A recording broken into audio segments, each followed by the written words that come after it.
Semaine de séquence 3, prise 1. Le sujet des MOOC a été inscrit par la direction de l'INRIA lors de l'écriture du plan stratégique INRIA 2020. Donc un MOOC, moi je repars toujours de l'acronyme, donc c'est un cours ouvert, en ligne et massif. L'innovation dans les MOOC, c'est le côté massif et le fait qu'on a énormément de personnes sur les forums. Et donc c'est une mine pour l'apprentissage. Une des questions fondamentales qui était posée est la confidentialité des données. Il est important que ces informations restent la propriété de l'apprenant.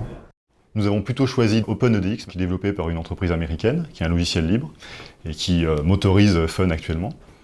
Donc il a fallu le tester, comprendre comment on pouvait le déployer sur des serveurs français. Un des éléments de la réflexion est également l'accessibilité. Il faut que l'on puisse utiliser ces plateformes, quelle que soit sa condition. Donc ça c'est vraiment un objectif à l'avenir, c'est que les personnes puissent suivre un cours sur leur mobile, en situation de mobilité, ou en situation, on va dire, de handicap, entre guillemets, avec un réseau qui fonctionne mal, avec quelqu'un qui voit pas bien, qui entend pas bien. Donc on va essayer de prendre en compte ces différentes contraintes pour fournir des cours au plus grand nombre et de manière un peu originale et innovante par rapport à l'état actuel des choses.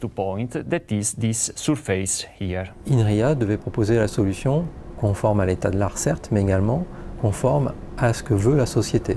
L'émergence des réseaux sociaux, l'émergence des tablettes, des nouveaux supports font que certaines solutions qui ont pu fonctionner auparavant ne sont peut-être plus adaptées au contexte 2013, 2014 et les prochaines années.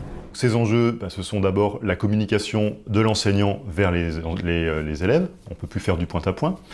C'est la communication entre les élèves, comment faire discuter 30 000 personnes ensemble. Dans une optique pédagogique, comment on va pouvoir vérifier que ce qu'on a enseigné est bien passé? Et donc comment on va pouvoir quelque part évaluer l'acquisition des connaissances. Donc ça, c'est des enjeux pédagogiques. Donc, il y a des équipes pédagogiques qui travaillent, des chercheurs qui réfléchissent. Et des enjeux techniques, c'est qu'à partir des résultats de la pédagogie, comment on fait pour les mettre en place d'un point de vue technique. On a des chercheurs après. L'équipe MOOC Lab est constituée de plusieurs personnes, dont une ingénieure pédagogue, une ancienne community manager, une personne spécialiste de tout ce qui est indexation, d'autres personnes sur les copyrights et droits. Donc on est très complémentaires.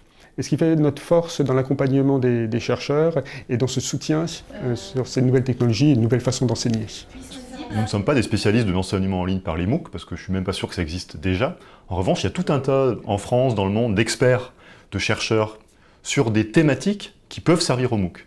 Donc l'un de nos objectifs, c'est d'organiser des séminaires de recherche et d'inviter des gens qui travaillent sur la correction automatisée, sur la communication massive, et de les mettre en perspective des besoins que nous avons sur les MOOC. Il y a tout à imaginer.